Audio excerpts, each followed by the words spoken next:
Hello, children. I'm Mrs. Kavita Jitendra Gaikwad from Hindustan Antibiotic School. Today I'm back, children, to deal with another topic in geography. As you can see, economy and occupations. One of the most important topic, economy, that is all the business, the money and the entire industry. So let us get started, children, and move on to our PowerPoint presentation. First of all, let us start with some of the simple facts. As I told you, economy and occupations. We know what is economy. Economy is the money business. Everything you know is done on the basis of money. Very important subject, isn't it? First, to begin with the lesson, let us focus our attention on some of the activities that is given in the textbook. We have learnt about the sectors, isn't it? The primary, the secondary, and the tertiary sectors, isn't it? In this chart, or we will see how the sectors in India and Brazil are divided into public or private, isn't it? First of all, banking. You will see banking, which is under the tertiary sector, is both in both the countries, private as well as public. What about railways? In India, we see that they are largely public. Of course, it is on the verge of becoming private in the further coming years. Some of the parts in the areas of railways will be private. Privatizement is going to go on. But at present, it is largely public. But in Brazil, you feel that both the private as well as the public sectors are seen in Brazil. Airways, same again, private and public in both the countries. Electricity production, both the countries, it is largely public. You have never seen a private company that is giving you electricity, isn't it? It is the MSEB board and other things, the government itself. Iron and steel industry, again largely public. That means the government has control over electricity, iron and steel industry, everything. And you will not see any private individuals handling these sectors.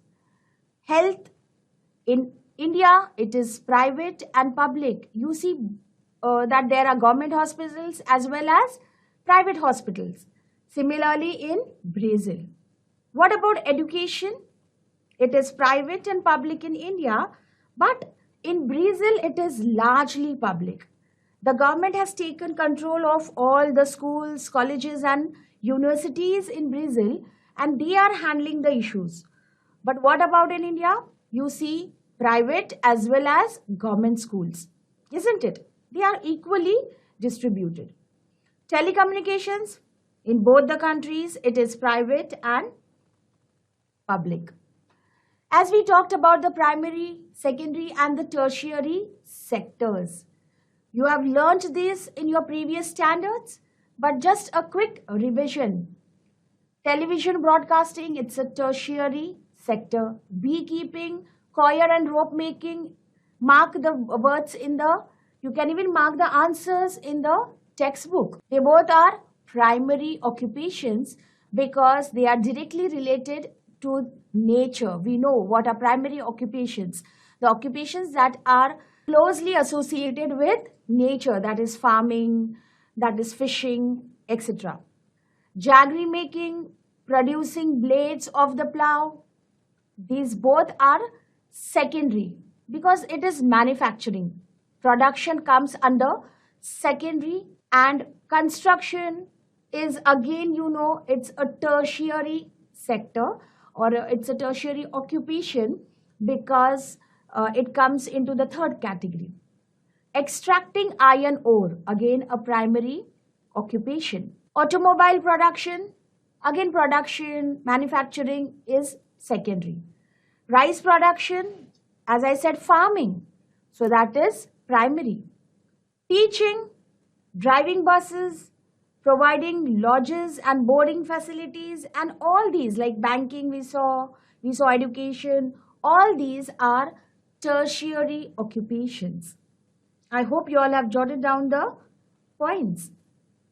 Before we move on to some of the more details, children, I would like to draw your attention to some of the basic concepts which we are going to deal with. Before we see the GDP of India and Brazil, we need to know what is GDP. Similarly, what is GNI, isn't it? First of all, GDP. It is the gross domestic product. Now, what does it refer to? It refers to a value placed on a country's goods and services. That means in an entire year, how many goods and how many services were utilized in that particular country and how much value was generated, isn't it? So everything, gross is what, children? Everything together. Total gross. And GDP, that is gross domestic product. And domestic product stands for all the goods and services in the country in the entire year. It is a single most important measure used in determining inflation. Inflation is when the prices go up, and the economic health of a country. So looking at the GDP, you can tell how much the country is prosperous or not. That means it shows the economic health of a country. Just like other individuals. For example, a person has a particular car and another person doesn't have. So we can judge the economic status of the two families, isn't it? Similarly, GDP is directly related to the amount of products and services sold in that particular given year, as I told you. Now, the second concept, children, that is the gross national income, GNI. It is the total amount of money earned by a nation's people and its businesses. Everything together. Gross national income. I want you to jot down this important points in your textbook or your classwork because they are very necessary. Unless and until these terms are clear, you will not be understanding the further things that we will see in this particular lesson. It is used to measure and track a nation's wealth from year to year. So looking at the GNI, you come to know how much again the country is economically healthy and other things. The number includes the nation's gross domestic product plus the income it receives from overseas sources. That means GNI shows you GDP also, at the same time other sources also. National income, gross, as I told you, total national income. It includes everything. Even sometimes you get some economic aids. Maybe our country got some economic aid due to this pandemic situation. So even that will be included into the GNI. It is an alternative to gross domestic product as a means of measuring and tracking a nation's wealth. Okay, so it is a more accurate indicator for some nations. Now let us have a look at the different pie charts, pie diagrams that are given in our textbook. You will find this in your textbook. Now this particular pie diagram shows you the contribution of sectors in GDP in 2016 in Brazil. So we will see how much percentage is in the primary, secondary and the tertiary sector, isn't it? So you will see that the primary, that is the blue color, shows you the primary 5.5%, primary sector. The secondary sector 27.5%. Secondary sector, as I told you, all the production, yes, all the manufacturing and the production areas. And 67% shows you the tertiary sector, isn't it? There, again in India. Let us compare now Brazil and India. In India, it is 17%, the primary sector or the primary occupation. So in Brazil, we saw it was only 5.5, but in India, it is 17%. So maybe in India, more people are engaged in farming, fishing, mining, and all the occupations that are related to or in primary sector. What about secondary sector? There it was more. Here we see it is less. It's only 26%. What about tertiary? Again, we see the figures differing. It is 57%. Now, tertiary, let me again remind you, it is all the services, maybe the transportation, banking, education, railways, everything. Now, percentage of people engaged in various sectors in Brazil. How many people are engaged in that sector? In the first pie chart, we saw that the sector was only 5.5. So here we see from the total people or the population, only 10% people are there in the primary sector. They are working as farmers or miners or whatsoever, fishermen, etc. 19% in the secondary sector and 71% in the tertiary sector, which has everything. You know it, the services. And in India, it is completely different, you see. It is 48% the primary and secondary and tertiary, you can see the different figures. So more people in India are into the primary sector. We have answered all these questions, children, as we were looking and going through the pie charts, isn't it? Now, just have a look at this particular slide. Brazil is one of the world's giants of mining, agriculture, and manufacturing, and it has a strong and rapidly growing sector. On the other side, India is still dependent on agriculture, though service sector is also increasing in India. We see that primary occupation and the people engaged in primary occupation are less in Brazil. But the other two, that is the secondary and the tertiary, are more. The figures show higher figures in Brazil rather than India. But in India, it is different, isn't it? We are increasing in other sectors too, but not as compared to Brazil. India and Brazil, both the countries have mixed economy. So we know that the economy is completely mixed, isn't it? Both are developing economies, and in this particular slide, you will see how the world ranking position in Brazil, like for example, coffee, it's the first producer of coffee in the world, isn't it?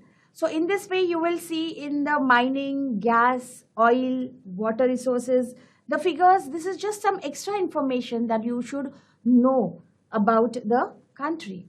Now, per capita income, the third concept which we are going to learn in this chapter. Let me repeat, the first concept we learned, GDP, gross domestic product. Then gross national income, GNI. And now the third concept, economic concept, that is the per capita income. Now the per capita income is the income of a particular person in a particular year. Now we are going to focus on a particular person in a country. So that is the per capita income, isn't it? Obviously, it differs from person to person. A teacher may earn differently, a businessman may have different figures, and again, similar difference you will see in every from person to person, isn't it?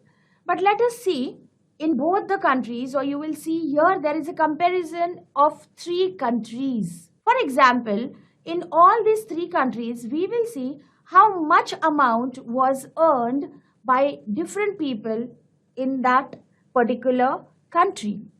Of course, all these figures, you will see that it is counted in the American dollars. From this chart, you come to know, or from this table, you come to know that the United States is a developed country. See the third column, in the country column. First, they have shown of Brazil, then India, and the USA, that is America. And you see the figures are really surprising.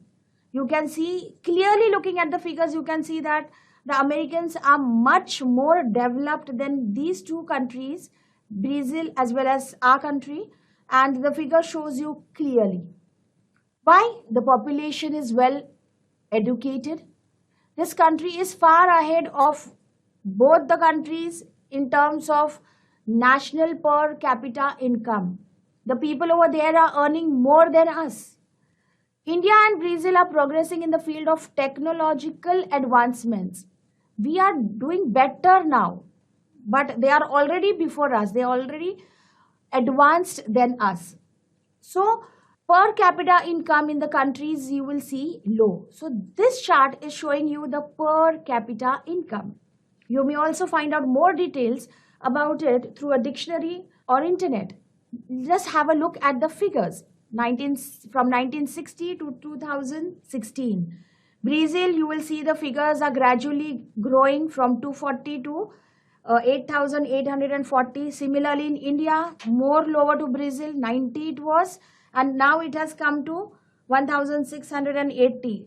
And as I told you, USA, it is again 3,250 onwards, till it is 56,280. So that's really very, very surprising, isn't it? Let us focus on the occupation. Since Brazil, agriculture is the main occupation, as we all know, because the climate and the topography is favorable, isn't it? This picture shows you the agricultural products. This map, which is in your textbook, you will see that coffee, rice, corn, all this is grown on a large scale, isn't it? The second occupation is the mining. The eastern part of Brazil is rich in various types of minerals. We have known that, we have studied that iron ore, tungsten, diamonds are found gold on a large scale. Inaccessibility, lack of knowledge of potential reserves of resources, dense forests, etc. are the factors which have led to limitation in mining in the interior parts of the country. But here the picture shows you the mining. Similarly, fishing is done on a large scale. You know, even it has a big coastline, just like India. So fishing is also done. Brazil has a coastline of around 7,400 kilometers and excellent fishing grounds of the South Atlantic coast. They have wonderful technology, and they are catching the fish on a large scale. The meeting of the warm Brazil current and the cold Falkland current off the coast of southeast Brazil makes it a good fishing ground. So more better fish they get because of the meeting of the two currents, and different types of fishes are seen over there. Traditionally, people were using primitive techniques, but now they are using modern techniques, as I told you. So they are using modern techniques to catch the fish on a large scale, and all these different types of fishes, the shrimp, the lobsters, the sardines, are caught on a large scale. Here, just observe the pictures. You will see these pictures in both the countries. These are the first country. You will see the coffee plantation. This is the coffee plantation. Then in Brazil, the second picture is a tea plantation in India, isn't it? So you may mark this in your classworks or textbooks also. This is zoom agriculture. Many a times we shift on from area to area. So that is zoom agriculture. And the fourth picture are the paddy fields. You know how rice is grown in our country? Logged fields, you saw the particular thing in the waterlogged area. So these are the paddy fields here. The paddy fields in India. Okay. Around 60% of land in India is under cultivation, we know. Enormous expanse of level plains, rich soils. We have good soil.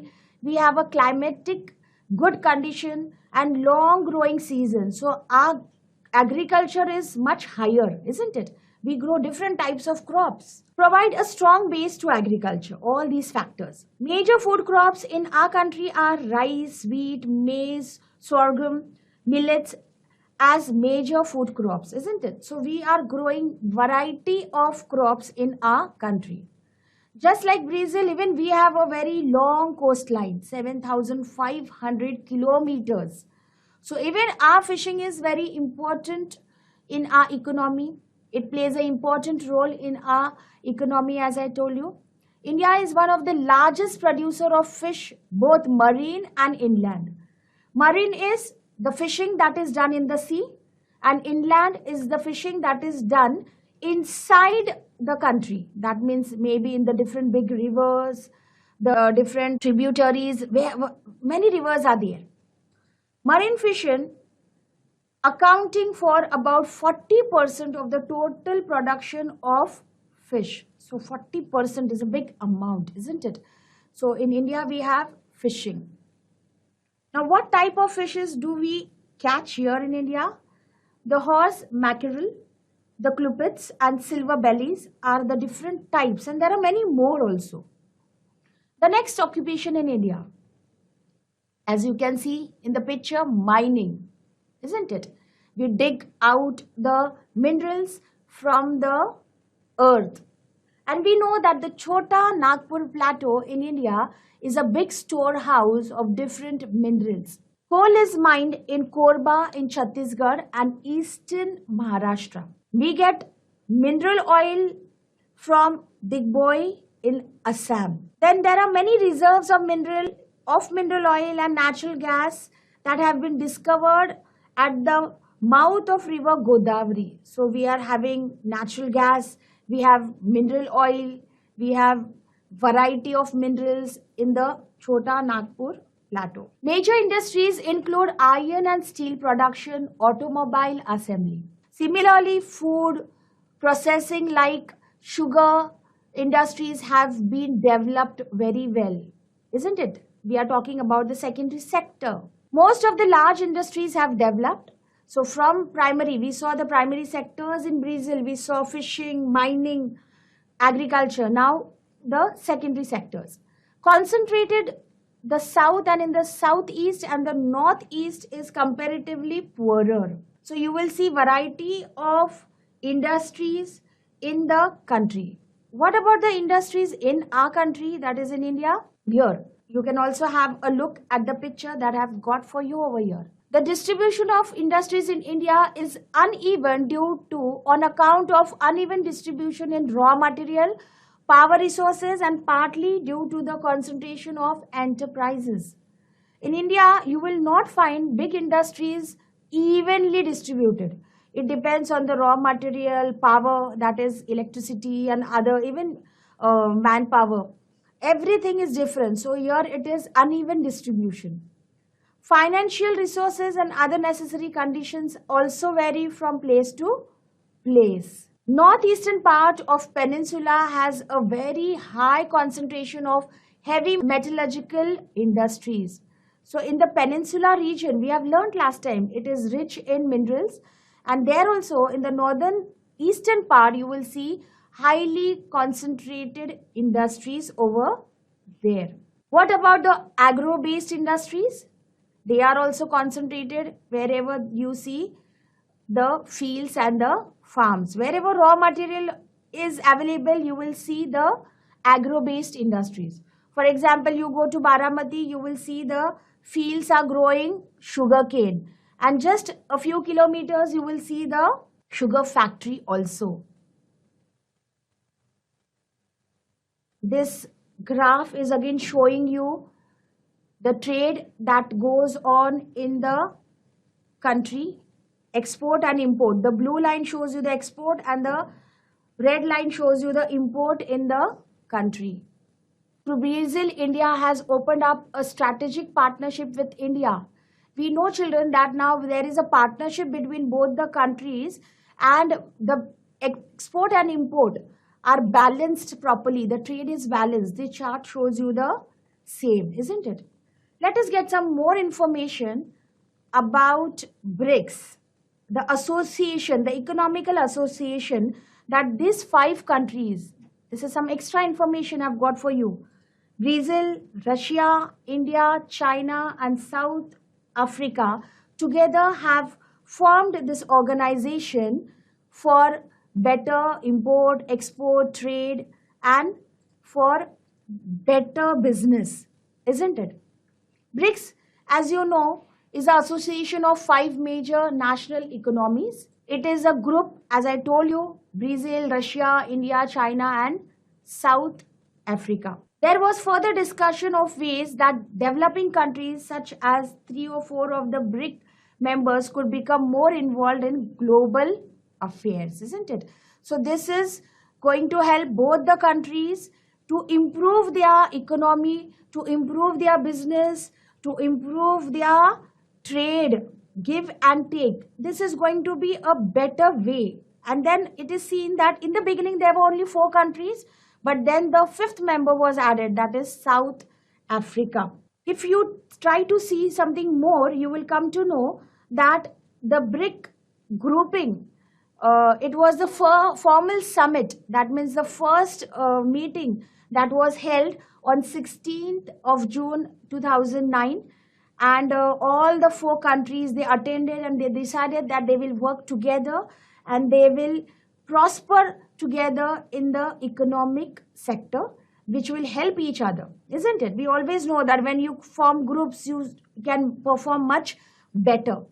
So in this way, the BRICS is a association of these 5 member countries, which is going to help them as good economy, and they are emerging national economies. All the 5 of them are emerging national economies. They are going to support each other for their trade, for their business, and for developing their economy. I hope, children, you all have understood all the important points in this lesson.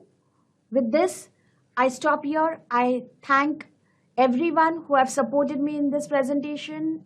I thank my principal, Mr. Bursi. I also thank my friends, Anand Nirgurkar and Sulbha Patil, who helped me in this presentation. And thank you, children, for your patient learning. I hope you all have understood each and every concept from the lesson. Thank you. So, children, I really wish you have understood what is economy, what are the different occupations in both the countries, and don't forget to surf more about the 3 different economic concepts that we learned in this lesson, isn't it? They are important ones, and I really wish you find more and more about them through internet or dictionaries. So I hope, children, you all are fine. With this, I end my lecture. Stay safe, stay happy. Thank you.